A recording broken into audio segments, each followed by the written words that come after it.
Hello বন্ধুরা, সবাই কেমন আছো? আশা করি সবাই খুব ভালো আছো। আমিও খুব ভালো আছি। আজকে সকাল সকাল বাজারের ব্যাগ নিয়ে চলে গেছিলাম বাজারে।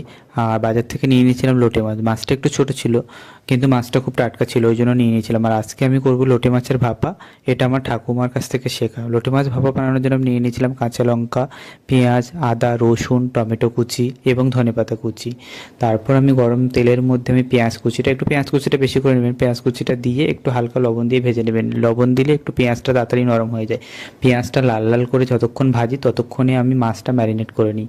মাছের মধ্যে সব রকম মশলা দেবেন। লবণ, হলুদ গুঁড়ো, লঙ্কার গুঁড়ো, ধনে গুঁড়ো এবং মরিচের গুঁড়ো, একটু গরম মশলা দিয়ে মাছটাকে ম্যারিনেট করে নিন।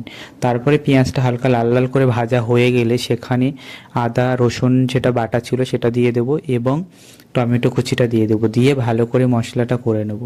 মশলাটা করে নেওয়া হয়ে গেলে সেখানে কিন্তু এই ম্যারিনেট করে রাখা মাছটাকে আমি দিয়ে দেবো। এখানে কোনো জল অ্যাড হবে না এই ভাপাটা করতে গেলে।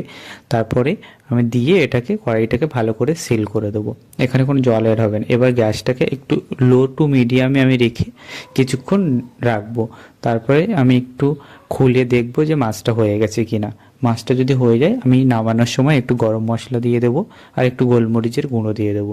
দিয়ে মাছটা নামিয়ে নেব। খেতে কেমন হয়েছে এইভাবে বাড়িতে বানিয়ে আমাকে কিন্তু জানাবেন। আর পরবর্তী ভিডিওটি দেখার জন্য পেজটি ফলো করুন এবং পাশে থাকুন। ধন্যবাদ সবাইকে।